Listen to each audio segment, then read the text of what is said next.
ડભોઈ નગરપાલિકા દ્વારા સરકારશ્રીના સ્વર્ણિમ જયંતિ મુખ્યમંત્રી શહેરી વિકાસ યોજના અને 15મું નાણાં પંચની 6 કરોડ જેટલી ગ્રાન્ટનો ઉપયોગ કરી નગરજનો અને યુવાનો બાળકો માટે ડભોઈના લોકલાડીલા ધારાસભ્ય શ્રી શૈલેષભાઈ મહેતાના માર્ગદર્શન હેઠળ પ્રમુખ શ્રી બિરેનભાઈ શાહ, ઉપપ્રમુખ શ્રી મનોજભાઈ પટેલ, કારોબારી ચેરમેન તથા નાણાં પંચ ચેરમેન શ્રી વિશાલભાઈ શાહ અને તેમની નગરપાલિકા ટીમ દ્વારા ડભોઈ નગરના નગરજનો માટે ભવ્ય દર્ભાવતી સ્પોર્ટ્સ સંકુલનું નિર્માણ કરવામાં આવ્યું છે। જે દર્ભાવતી સ્પોર્ટ્સ સંકુલનું આજે ધારાસભ્ય શ્રી શૈલેષભાઈ મહેતાના વરદ હસ્તે લોકાર્પણ કાર્યક્રમ યોજાયો હતો।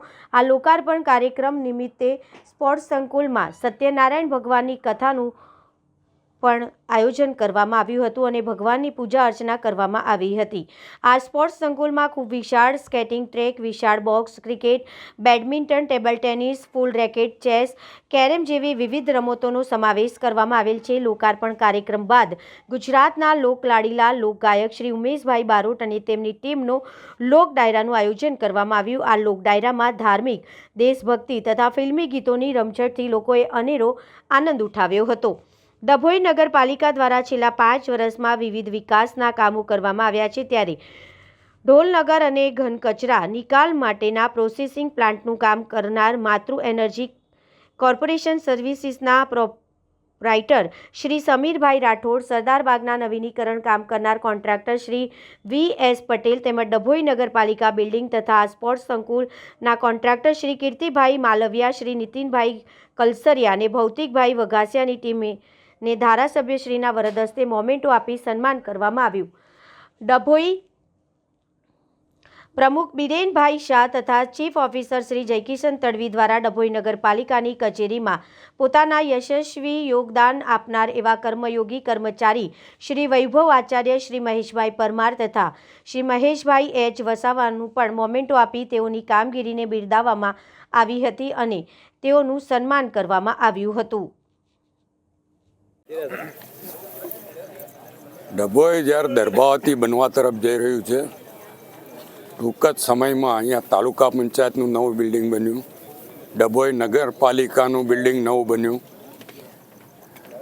ડભોઈમાં સરદારબાગ જે નવો બન્યો અને આજે દર્ભાવતી સ્પોર્ટ્સ સંકુલ જે ડભોઈનું નવું નજરાણું આજે લોકાર્પણ કરવામાં આવ્યું છે।